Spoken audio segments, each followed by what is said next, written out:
Welcome to DT Madness, episode 49, March 5th, 2023.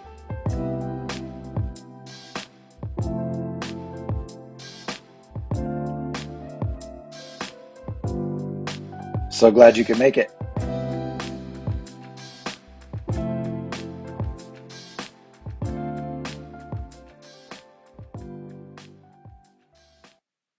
I have been growing my beard for all of this year. I have not trimmed it so far.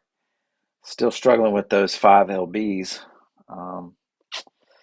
but the blueberry scone keeping me at bay. Almost trimmed the beard this morning, though. Almost took it back to its normal level, which apparently my mom would be glad about. She mentioned it to me and apparently to my daughter. That's right, I heard.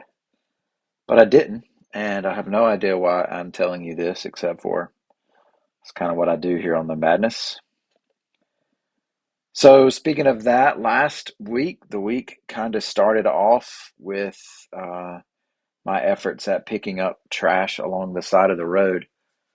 It's something that I enjoy doing from time to time. I like to keep my road, Wall Avenue, fairly clean from the stuff that gets tossed out or dropped out along the way. And I went ahead and did the bigger project on Homestead Avenue, where a lot of apparently people just like to throw their stuff out right there. I'm not sure why that area collects so much, but I do enjoy doing it. I like to put my earbuds in and blast some tunes while I'm working with my little, what do you call that? The grabber. I got a nice grabber and um, some trash bags in one hand, and I filled up 4 trash bags full of trash along the way. Common themes were definitely beer bottles. Not going to be much in the way of IPA and things like that. Mostly Busch Light and such as that. There were a ton. Like, I mean, I bet 12 or 13 of these little bottles that was like Apple Bootlegger. I mean, it was 12%, so it's like a strong wine. I don't know, like just a shot of it too. So I don't know who's drinking those and tossing them out. Probably those dang kids again. I can't judge too much. Back in the day, we drank Boone's Farm when we could get our hands on it, which wasn't too difficult going to Edmondson's Mini Mart. Um, just a lot of fast food type trash as well. Water bottles, masks from pandemic wear, and all that kind of stuff was around. But I did pick up, it probably took me a couple hours, maybe 3 hours, and uh, didn't get too angry at the people speeding by too often, maybe a few times. And turns out I ended up having to walk back to the house to get one more extra trash bag. I didn't want to leave the job half done. And so walked, I don't know, half mile back to the house and then back to finish the job. And then on the way, after I stacked the 4 bags up, on the way back, I saw a Sundrop bottle. I mean, was it thrown out in the meantime? Because I don't think I would have missed it. But either way, I didn't want to leave it. I didn't want to pick it up with my hands. You guys know I'm kind of Germany phobic and all that kind of stuff. And so I just grabbed it with my grabber, hand clenched on the trigger, and carried it the half mile back to the house and tossed it into my own trash can. It would have been a lot easier just to pick it up with my hand or something, or just leave it, I guess. But that was what I did. It does make me feel really glad now to drive to school and to notice that curve. Um, I'm not on Instagram at this moment or on Facebook, and so I did not publish any of those pictures. Just did it just to do it.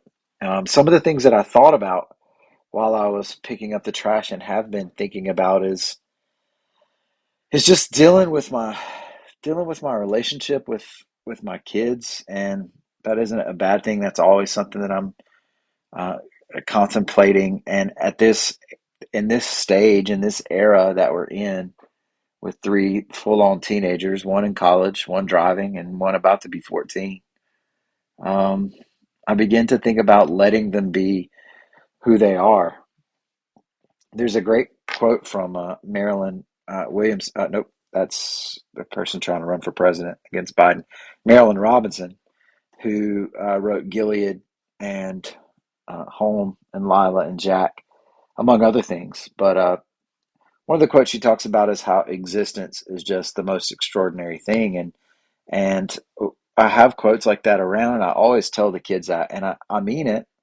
But there is this idea of shaping, and parenting and shepherding that we have been, Sarah and I have been involved in now for 19 years, and now we kind of approach this time where, in some ways, the shaping is done, and in some ways. And now we have to go into this kind of releasing and holding, the holding being, I want them to know that we're here and we're always here, but we have to release them to let them be who they are. And just that's an okay thing for me in most ways. I still like to clench my fists sometimes and try to hang on, but in most ways it's okay for me to let them be who they are because I like them. I like who they are. I mean, they really don't have to do anything or be, anything in particular. I just like that they exist, that they are. This one won't get too heavy, but I do have to say, like, after the last couple, episodes of talking about my inner child, so to speak, and trying to get back to relating to that kid when he was 6, 7, 8 years old, and Les Mis was on the concert was on PBS, where they do it on the stage concert, and during the fundraising, times for PBS, and the version that Valjean sings, I'm sorry, yeah, Valjean sings of "Bring Him Home," which is one of the most famous songs. If you're not familiar with Les Mis, if you're not, you really should be. It's phenomenal. It's the best. I love Hamilton. Hamilton is great. Phantom is really good, and um, but Les Mis is there's just nothing quite like it. I should read the book. I think I will. Maybe if my friend Matthew will let me borrow it. Um, but Bring Him Home sent me to tears, and it will do that anyway because it's just such a beautiful song. But instead of me considering Valjean, singing it about Marius, it was it was me, old me, now me, singing it to then me, to my little kid. Bring him home, bring him peace. Anyway, listen to the words and maybe think about your own older self. I got to do a podcast with Nolte Manning um, at Gardner Webb. They're doing a full on podcast in a couple days in order to begin to promote Webstock, the second annual Webstock, which is an event that is held between Gardner Webb and Boiling Springs, right there in Main Street. And we got the beverage garden, we got arts and crafts, we got vendors out selling their wares as well as food trucks and a kids thing and all this kind of stuff. And so it was pretty cool. I couldn't be at the full podcast because I have a job where I teach in the morning, and so um, that's when they're doing it at 10 a.m. So Noel T let me come in and do some pre-recorded, like a pre-recorded, what do you call it, like a PSA. But then we did like a Q&A session, which is really fun for me. I really like that. I'm not good at small talk. I can do it. Like I can be involved in small talk as the mayor and things like this, and you know, but only to a certain extent. And then I definitely run out of steam. But when people are just launching questions at me that are about meaningful things, I love it. It's like the puzzles that I love. I mean, I'm sitting here getting excited and moving my hands around right now, and so if you ever want to just come and pick my brain and ask me what I think about stuff, random, rapid fire kind of style, I love it. But I got to talk about, how I did. I grew up on campus, literally grew up on campus. And so last year when this band called That One Band opened up Wedstock, and I'm standing in the middle of Main Street right in front of the snack shop, and they were playing Shakedown Street, and there weren't very many people out there yet. I don't even think my family was out there yet. And, I, I got teary eyed. I got teary eyed because it was just all these things coming together growing up around here and now being the mayor and having this type of event in our town. Don't tell me this town ain't got no heart. And so that was pretty cool. It was cool too to be on the podcast with Noel T. I got to hear a lot about his story, but also I got to wear those cool headphones and speaking to the big microphone and like with the mixing board and all that. And I mean, here I am just sitting in my nook, holding up my iPhone with my AirPods in. And so to kind of taste what it was really like to be like on a for real podcast production was pretty cool. I, to switch gears a little bit, but this is just kind of the week in my mind. Interesting to see what I will title this one once it's all done. We had a little brainstorm session with Mr. Good and a couple of our students where we were just trying to think of ways that we could improve morale, I guess as the best way to say it. But there's just a lot of negativity, just a lot of angst. I've talked about that a little bit, and so I just thought, what could we do? We kind of came up with this idea of kind of like having people embedded in the classes, almost like a mafia. That's what I call it. The mafia kind of approach, but like where we could keep our eyes out for things that are going great, the things that are happening, and the students put it together. Caroline um, and Ella just put it right together and came up with this idea of these. Basically, like, I called them great job cards, and it's got like the Crest Charger on it. That's our logo, and and it's like you did an awesome thing, and if you see somebody else pass this card along, and it's just a little thing, but I don't think it needs to be anything more than that because people just like to be acknowledged, and this is a way to acknowledge and hopefully to continue, and that they'll get passed on. And so I'm just really proud of what they came up with, and excited to see how those things get passed around this week and the coming weeks. I also have these two students, like how do I say it? I'm not gonna call out their names. I'll call them Stephen and um, Andrew. They're actually both girls, but I'm trying to hide their names. And so they both are in situations where they're basically homeless. And I don't know what you think goes on in public schools, but there's a whole bunch of different and disparate situations.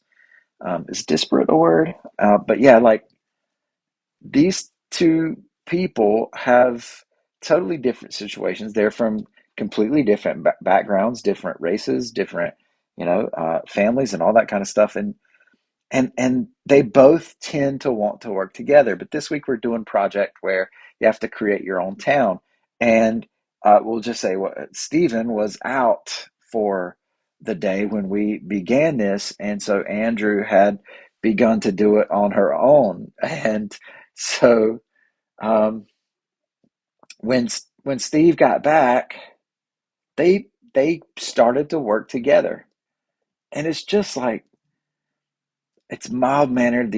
Both these people are just quiet people, but they're interacting with each other. And I don't know if they know that I know, but I know what both of their situations are. And so just to see the connection that they made, even if it's only very temporary, um, it really did like make me very, very happy. So that's going to take me to a new section, and that is called Tea Time with Mara. And so we got a new jingle for that, and we may try to include this every now and then. But I mentioned in the last couple of weeks how, um, you know, the story is that Gautama, as he gains enlightenment, sitting under the Bodhi tree, and he kind of becomes the Buddha, so to speak. Then his friend, I can't remember, Anandar, I think is his name. He's out there trying to protect him from Mara, who's like the god of darkness and deceit and all this kind of stuff. And yet Buddha says, don't worry about that. I want to invite him in for tea. And so this is tea time with Mara. Oh yeah, I like that. So I just wanted to play it one more time, and I have to say that on the heels of talking to you about those two students and talking to you about those great job cards, I've mentioned about how I intend to go to the school board meeting the next time that they have it, and they have those. You get to speak for 3 minutes before the meeting actually starts, and typically what has been the case is that people go up for those 3 minutes and they offer up their conspiracy theories, they offer up whatever, all these kinds of negative things. And so the whole thing just becomes a show, an internet Facebook show, really, about how terrible our school system is. And I'm not exactly trying to go in and have a debate with any of those folks for a variety of reasons. But I just want to go in and offer a different perspective. And so when I'm down at the river, I'm sitting on my rock, and sometimes the what I would like to say, starts flooding and flowing through my head, and I begin to rehearse it and think about what it's going to be like when I'm there. And um, but then Mara showed up, and Mara was like, "Hey, don't you want to taste the glory and see what it tastes like? Just like from Nacho Libre." And that's the thing, is like I want to kick that out right away, and I want to say, no, I'm not in this for my own self glorification. I'm not in this to get credit for myself. I think about the Bible verse that says, don't let your left hand know what your right hand is doing, and yet instead I want to invite that part in for time with T. What you up to? Trying to convince me that I should do this for glory. And I want to begin to think about, like, what what part of me needs acknowledgement, and what part of me craves that recognition, and maybe why, and begin to explore what I might say are negative thoughts, and contrary thoughts to what I think is the way. Um, so yeah, I suppose I haven't had the full conversation with that, but I wanted to add this new segment in to talk about ways that I struggle, to talk about ways that I am tempted by Mara, and to have that good time tea. Oh yeah, and I'm pretty glad about that new music there. It's actually called Good Time. The music that is here for halftime is called Division.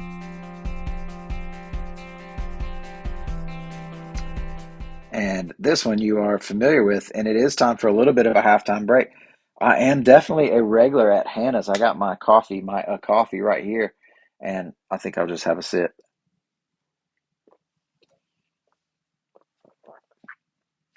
Can you tell? I'm sure that you could hear there. I'm a swisher. How do you drink your coffee? That one's still a little bit hot, but I like the I like to swish it around some and get it on the back of my tongue. Like, that's where I enjoy it. I think that when I used to drink the IPAs as well, like that's what I would want to do, is get it back in the back. Is that the bitter? I think that's been disproven, that you just have certain taste buds in some places, but I do enjoy the bitterness, and I think that's what I like about swishing the coffee around. But that's not what this halftime is about. The halftime is about when I go to Hannah's and order my a coffee, then a lot of times they'll say, I hope you have a good day. And I'll say, you too. But the last couple times they have changed it up, and I wonder if they're trying to mess with me. But what they say is, I hope you enjoy. And I say, you too. But I don't hope they enjoy my coffee, you know? So I'm going to think about ways to start saying things where people have this automatic response, um, like you too, or hey, I don't know what I'm going to do. So if you got any ideas, let me know. I'd like to throw people off like they're throwing me off there. The word of the day the other day was contretemps, and that is a capital KAHN apostrophe. This is the pronunciation. So KAHN N, where the emphasis is con, Truh, Tahn. Now the word is Contretemps. So it looks like contretemps. Well, contretemps, if you do the pronunciation guide from Google. And it's like about an embarrassing situation, which just fit very nicely. Look, I was mad. I was mad the other day at my first period students. I've got two that just I think I don't know. They like to think they're better than the system or the rules or whatever. But anyway, I'm not trying to get mad again. But they were supposed to go to this meeting at 8:45, and I let them go at 8:41 so that they get there on time. Around 8:50 something, the person that they were supposed to go see called and said, "Are they here today?" And I'm like, "Yeah, they left about 10 minutes ago." Now, so I'm going and walking around and making sure where they are, and I find them coming back in from the parking lot. So I'm angry, and I wrote them up. Like I talked to them there, and then I wrote them up. And I don't write very many people up in 20 years. I don't write very many people up, but they were AWOL. They were out in the parking lot, and I was a student. I know what's happening, and I will have to say, to fast forward, this kind of makes me mad too. But their punishment was a redirect. They were told not to do it again, and they promised that they wouldn't. And that was it. Like, so from the effort that I went through to fill out this, you know, paperwork type stuff on the old internet. Anyway, I was mad though originally as I was writing them up. And then I went to go use the bathroom. Well, the trash can was in front of the bathroom, but the cleaning cart was in front of the girls' bathroom. So I'm like, okay, well, they put the trash can in front sometimes to let the floors dry after they clean them up. So I just kicked the trash can out the way and walked in, and I saw that somebody was in the first stall, and that's great. Like I saw somebody was in there. They had their I could see their Crocs under the things. I'm like, okay, good. So this is open. Somebody's in there, and I'm about to do my business there at the old urinal, and the cleaning lady, Miss K, steps right out. She's like, "Hey, what you doing?" I'm like, "Oh God." So luckily I was not too far in the process, but that was definitely a contretemps, you know, if you know what I mean. At least I was less mad after at those two students after my contretemps.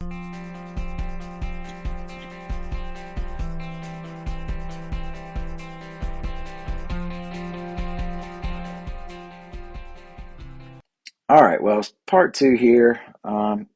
Not a whole lot to say, but this gets into a bit of headier subjects, and I guess I've been wrestling with stage two or step two of the 12-step program, which is acknowledging the higher power. And I mean, I- I've I've studied. I'm I'm a highly spiritual guy. I have studied the Bible. I have read fairly extensively into Buddhism. Um, but yeah, I know the scripture. I do, and but I'm wrestling with my own understanding of what the I am is. So anyway, that's kind of the thing I'm looking forward to continuing is seeking that surrender. Like I just was on my rock the other day, and the words that came out were I just want to let go. I just want to let go. I want to surrender. I want to acknowledge my reliance on this higher power.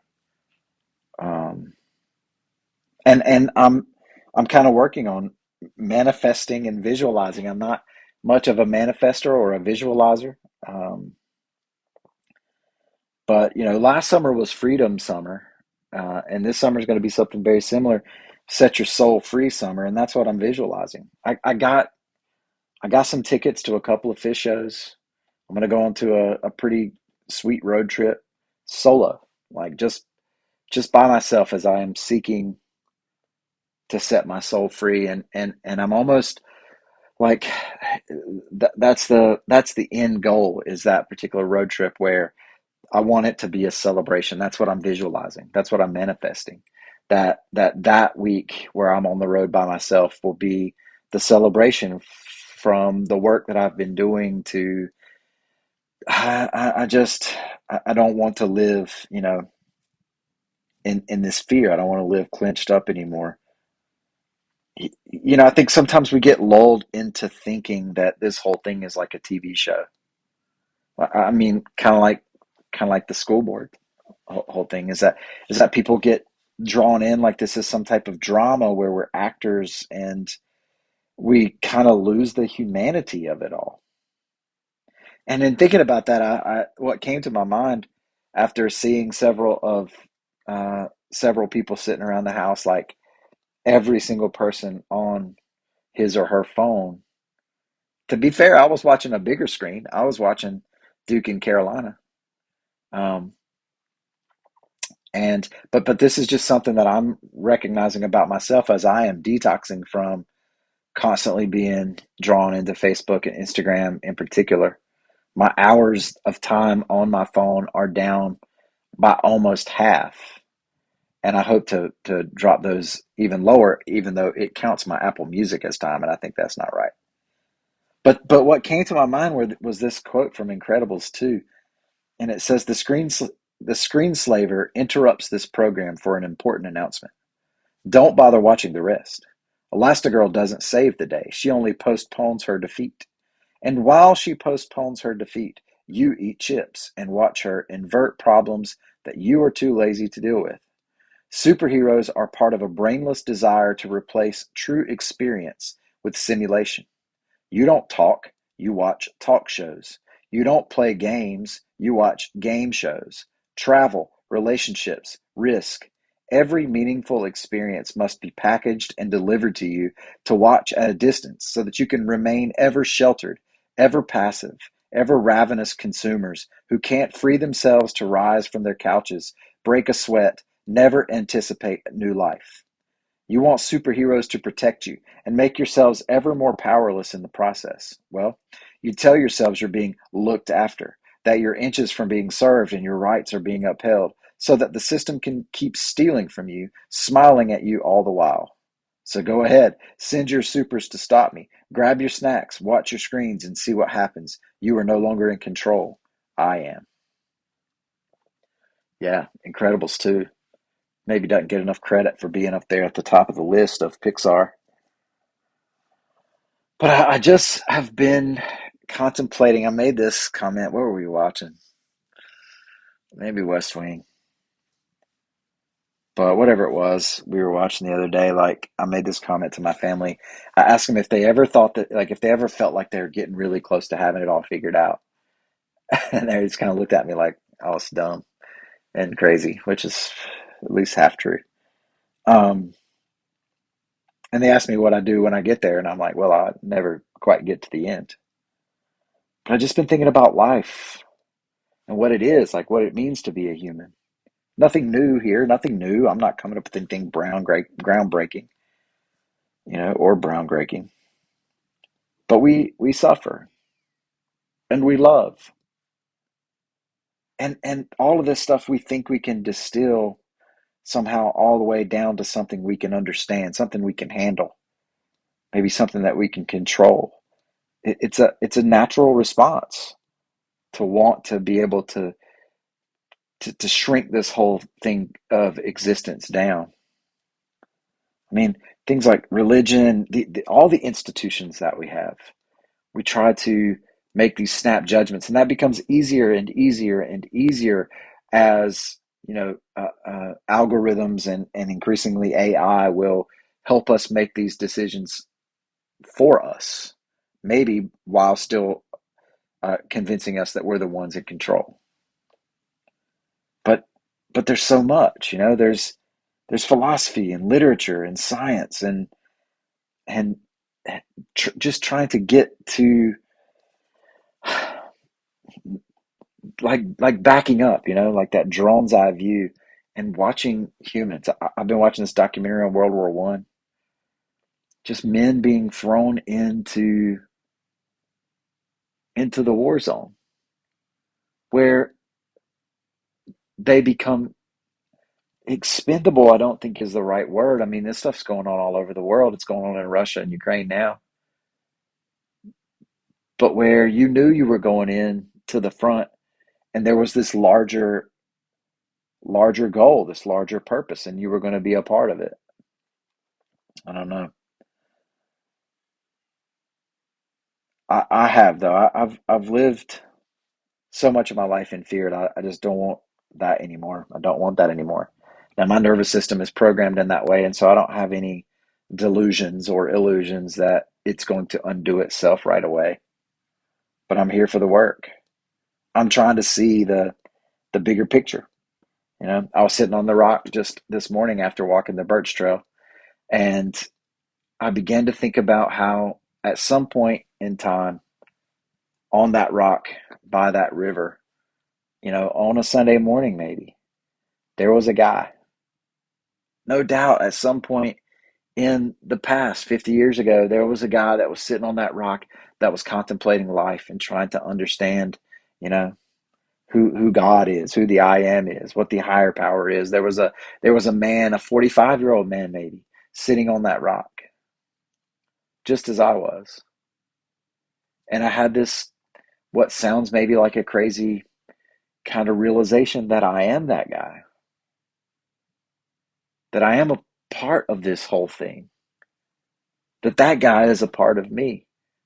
You could think about just in basic energy and atoms and all that type of structure, but there is some type of spirit, some type of human spirit that doesn't go away, doesn't evaporate. So I'm trying to catch the wider angle. Think about the university, how the things that we study should be a part of um, one one whole. I mean, university, and begin to think about what it is that literature teaches us, and history, and science, and math, and philosophy, and theology, and how that has played out over time. It's why the arts are so important. But what do? We as humans, I mean, we contribute. It's what I want to do. I want to contribute. Small contributions. It doesn't have to be changing the world, but it will. Ripples. We lament. We lament our individual actions. We lament our collective actions. And we tend to do a lot of that right now. We have a culture and a society that loves to lament our collective actions. And of course we should. Of course we should. There are things that should be dismantled. But in the end, we should not just be destroyers, but we should be builders. And so we can lament and we can repent, but that doesn't tarnish the the humanity in us. We solve problems and no doubt create new ones. We exist. And I have to be honest here that when I was having this kind of burst of thought the other night and writing all this down on my notebook, I wrote "we exist" here, but my minor dyslexia, I guess, kicked in, and instead of exist, I wrote exits. I switched up the last two letters, and so on my notebook it says "we exits," and we exist, and we exits.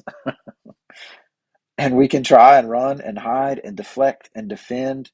And I surely do. I've been on the run for a long time, trying to avoid, trying to deflect. But that isn't the way. It isn't even a way. It isn't a way that is possible. We exits. We exist. And so what? How do I translate this into my own culture? How do I translate all this into my own practices and relations? I suppose that's to be seen, but it's time for some spring cleaning. And I used to own a cleaning service, DT's cleaning service. So if you need some help with your spring cleaning, let me know, figuratively or literally.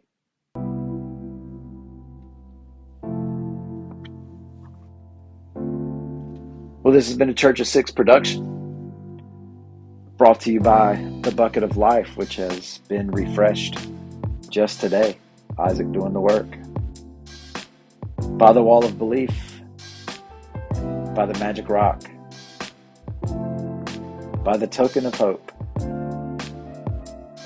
and by the foundation tower of stone. I love you, Mama.